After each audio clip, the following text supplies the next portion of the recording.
Okay, let's go.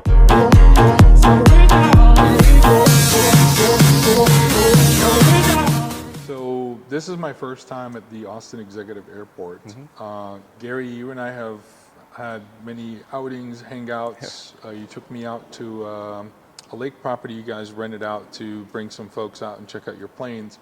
And I think the first time I actually met you in person was at one of the Cars and Coffee at Coda. Right. Even though I've been following you for quite a bit on Instagram and like looking at your journey and all this stuff. So this is a little bit more formal kind of a setting, but can you tell us a little bit about yourself? Yeah, so I grew up all over the place, all over the Eastern Seaboard. I was born in Puerto Rico, lived in Georgia, Florida, Jersey. And I've always loved just about anything with a motor, except for trains. That was the one thing that never really got my attention. No trains. No trains, but cars and airplanes over just about everything else. When I was in Little League, they put me in the outfield. They catch me with my eyes up in the air, watching planes go overhead. And I got really lucky where anytime I would beg my dad to stop somewhere, he would. And so that got me to a lot of car dealerships to see cars. And one day I asked him to stop at this little airport that had small planes, because I didn't know they built small planes. They had these airplanes taken off, and this guy that was just mowing the lawn said that, hey, they have this program for kids on the weekends. Why don't you bring your son out? He clearly has the bug for it. And I was 7 or 8 years old, and the guy that, one of the guys that was there that weekend had brought his airplane, and he took me up for a flight. And Do you remember what plane that was? It was a Cessna 152. Cessna 152. Yeah, it's basically a $20,000 airplane. Wow. Yeah. Like a crop duster? In today's money, no, not even. It's not even powerful enough to be a crop duster. It literally has 2 seats. They're on the floor of the airplane, and it really doesn't do much. What do you, like, so right now you're professionally working with Icon. Can you tell us a little bit about the company and how you got into it with them? Yeah, so I came on with Icon in 2018, and initially I came on as an inside sales role, and I was doing real estate at the time. So by that time I just turned 30. I already had my pilot's license, and I had a bit of a career, sales career, and I had always thought that the idea of selling airplanes was just cool. I mean, how could it not be? Yeah. Like it's very interesting, very intriguing, and you're like around the coolest toys there is. Yeah, and when I was 18, my mom had a patient who sold jets, and I never really got to pick her brain about it, but it just the idea stuck with me. I was, oh, you can sell airplanes. That's pretty cool. Right. Yeah. I mean, selling exotic cars is probably the closest thing you can get into airplanes. I do find a lot of overlap with people who sell exotic cars with what I do, and it's not even so much the referral basis, but I'd say it's the language that we speak is very similar. You have to, if you're going to be good at this, you can't look at everybody like a paycheck. Right. You have to understand what makes the thing that you work with special. Absolutely. I could never imagine myself working for just a paycheck anymore.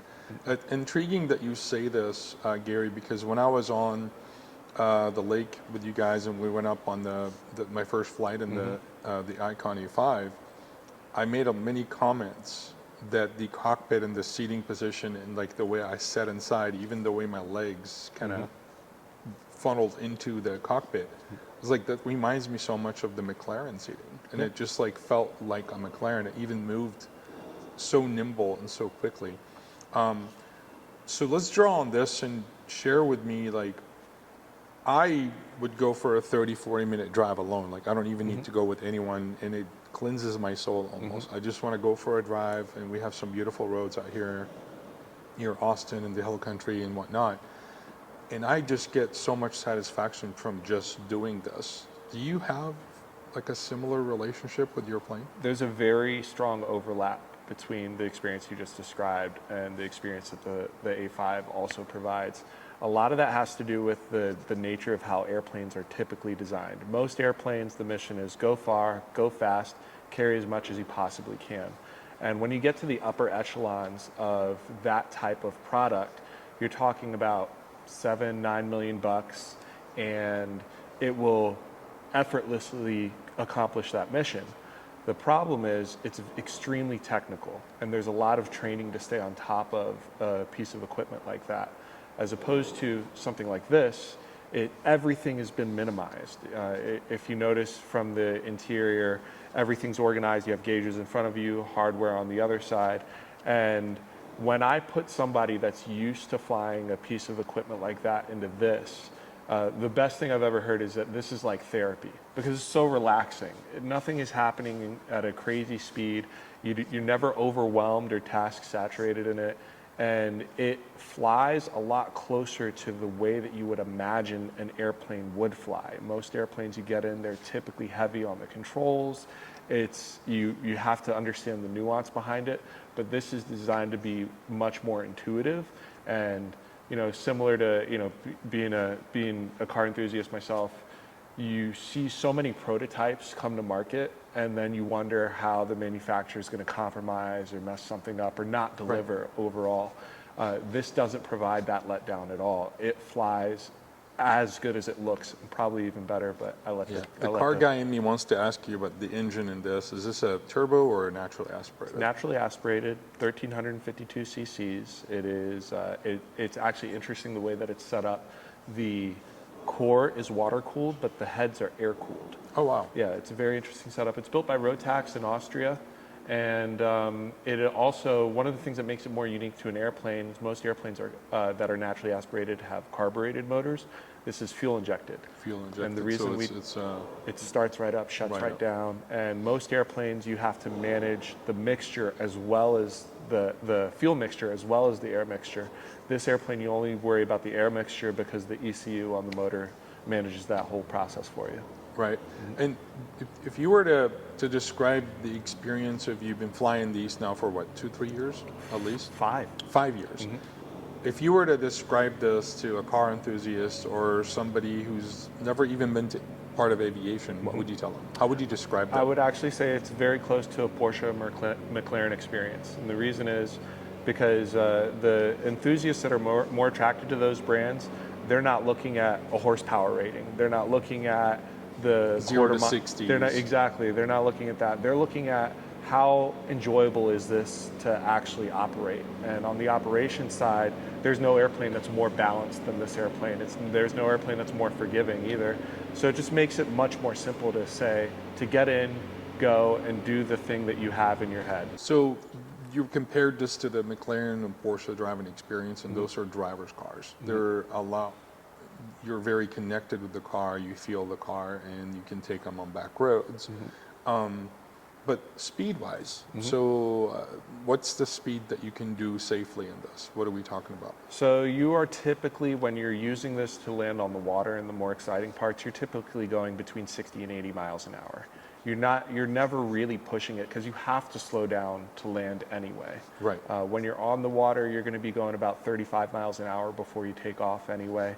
Nothing really happens fast. Now, if I'm going from point A to point B, I'll be going about 100 to 110 miles an hour in a straight line, but that's very rare. Most of the time I use this, taking off out of Austin Exec, fly over to Lake Austin, land up just shy of the no wake zone, pull into Hula Hut, grab lunch, something like that, come back out. I mean, honestly, like, for you, this is similar to somebody grabbing a 765 LT and going and grabbing coffee and going home. You get the same satisfaction from it. I mean, to you, that's just as great and as exotic if we wanted to kind of compare it. Yeah. Can we talk about a little bit more about what you told me what got you into this and how you got into the Icon, but what keeps you there? I think just being good at what I do, I have a lot of satisfaction out of that. I do have my own. I'm very happy with the way that the company treats me and the opportunity that I have to be creative. So I get to do my own prospecting this year. That was big for me. That usually I'd been under somebody that had been doing that, and then this year I took on that responsibility. So I like that I can take on more and more and more responsibility in the sales development and the business development process of my region.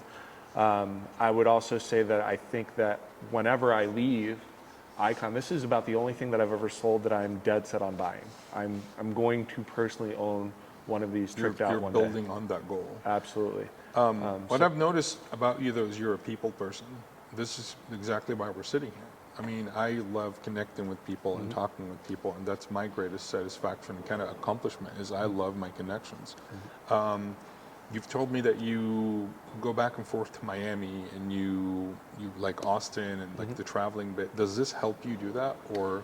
Not on the practical level. I would always prefer to buy a ticket on Southwest than take this out there. Now, if I wanted to take something with me to have a toy to use when I get there, that's when I'm going to fly this out there. You can trailer it behind you. You can tow it behind you.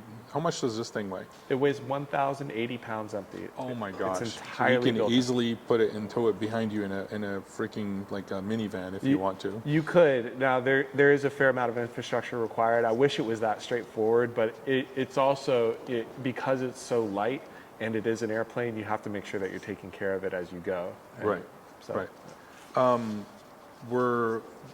We've had you at a few of our events.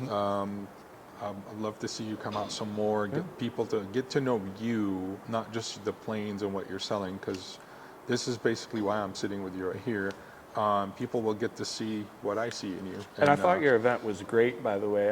First of all, everybody was respectful. Nobody climbed into the plane, no one hit it or banged it, everybody was very respectful of the property. So and no burnouts. Exactly. we try to keep those type of people. That makes my life easy to not have to have a third eye going when I'm looking at. But I think what I really liked was the questions that your people asked. When I was at your event, usually I typically say, I have 4 questions that people ask me: how much is it? How far does it go? How high? Blah blah blah. But the questions that I got were very genuine, like, could you land here? Could I do this? People were automatically seeing the plane, their imagination was going, and then they were already saying... I did the same thing. Yeah. I'm going to be part-time in Houston starting in January, and I'm trying to figure out if I can use this to go back and forth to Houston. I know my friend Austin, he was a Apache pilot in the U.S. Army. He's flying commercially now. He was like, hey, this could work. So I think he's going to be coming to Austin. Coming to Austin pretty soon. And I'd like to see what he thinks of this. Yeah. He's a really great guy. I'd love to fly him. I love flying the helicopter pilots. Well, I'm looking forward to seeing more of what you do, events that you can share. I'll put your website, I'll put your contact information at the bottom. This is more of like meet Gary, a little bit more of a relaxed sit down, but we cannot ignore the icon, the A5 behind you. It's a lot to talk about. It needs like its own video, basically, its own little video, but we'll post some information about this, how they can get a hold of you, and you can give people tours. Yeah. You can give people flights, show them around, and Absolutely. show them the airplane. Thank you for talking with us. Thank you for having us out here at your hangar. And we'll see you guys with more interviews and more with Gary later. Cool. Thank you. See you guys. Thanks. And well done.